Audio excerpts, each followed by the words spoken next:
Today on the podcast, we're talking about how OpenAI is actually losing money on their GPT Pro plan.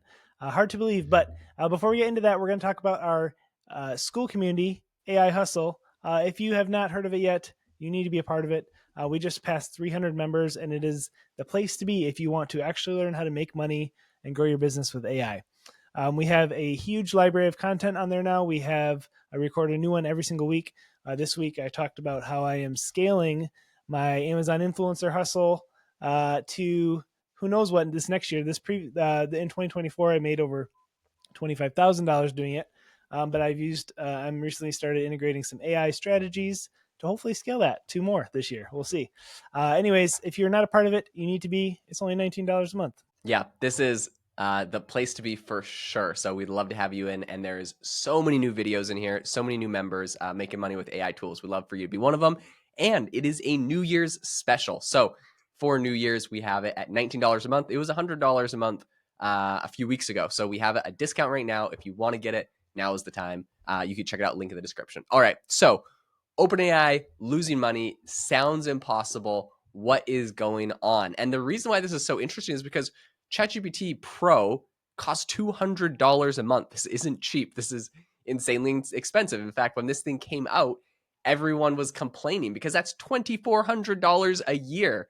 What's happening is that it is losing money. We saw this recently because just today, Sam Altman tweeted and said, "Insane thing. We're currently losing money on OpenAI Pro subscriptions. People use it much more than we expected." Someone said, "Nah, you knew." He said, "No, I personally chose the price and thought we would make some money."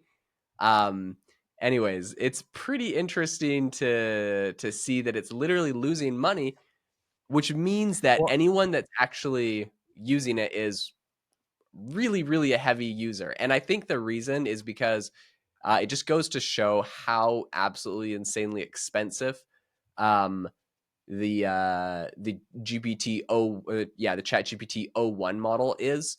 I've said it 100 times on this podcast before, but it is 20 times more expensive than the GPT-4 model and 4.0 model. And so it gets really expensive. And they're assuming, I guess, that by 10xing the price, going from $20 to $200, they would make money. But I mean, if the thing costs 20 times as much money, and they wow. only 10x the price, they're losing money on it. But I'm sure they're happy to get a bunch of people in on it. But I don't know. What are your thoughts on that, Jamie? Do you think you'd ever Yeah. use So something that's enough?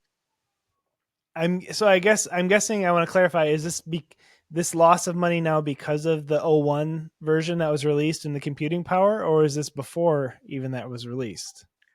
No, I mean, these tech companies are always losing money per se, but I think what he's saying is from all the people that are subscribed for $200 a month, that product in particular is not profitable because it just Okay. costs so much, from the compute, and because that model is so expensive. Because if you get this ChatGPT Pro subscription for $200 a month, and I've seen a bunch of people on Twitter tweeting about it, they're like, okay, I'm gonna just rip the Band-Aid off, pay $200, and bite the bullet.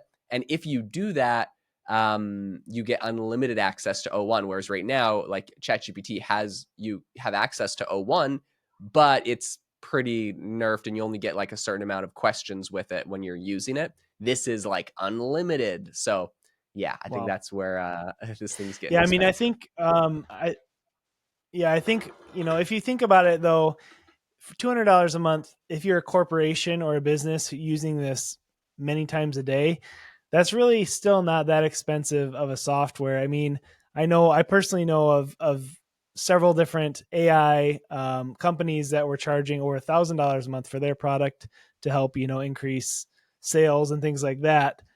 So, and I know there's really expensive tiers of like, Salesforce and things like that too. I don't know. So it's, or some of the, what do you call them? CRMs, things like that.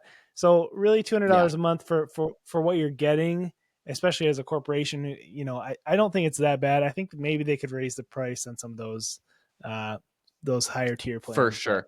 Especially, I think when you start looking at like getting video included and that kind of stuff from the Sora model, that's like insanely expensive. Okay, here's something that's interesting though.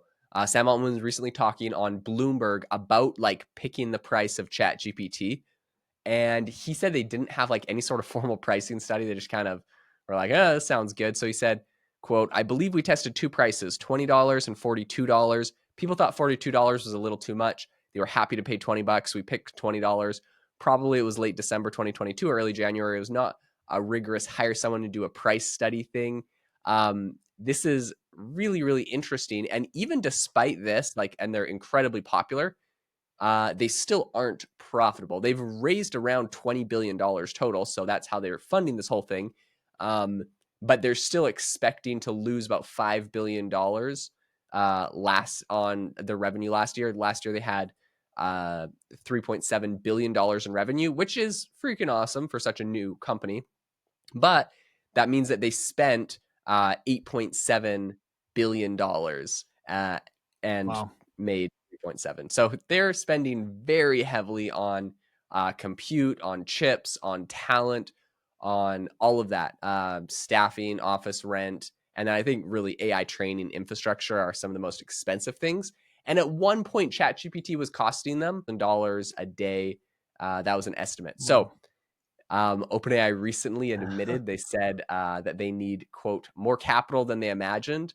And it's going to be really interesting to see what happens if they're not able to make money off of a $200 a month thing. This really just might get very expensive, I think is kind of where this goes in the future.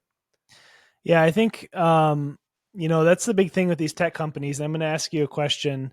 I think I know the answer, but do you think they have reached the point where people realize the value where they would be willing to pay for it? I know, like, that's kind of like your strategy with a tech company, right? You want to build your user base first, get people excited about it. With Facebook, then you introduce the ads, then you make the ads more expensive for advertisers. Have they waited long enough to get people excited, or do you think they should try to lose money for a little bit longer? Well, it all depends on if they're capable of it. So they have some projections for this year. They're projecting that the revenue is going to be $11.6 billion, but it's actually not going to be $11.6 billion.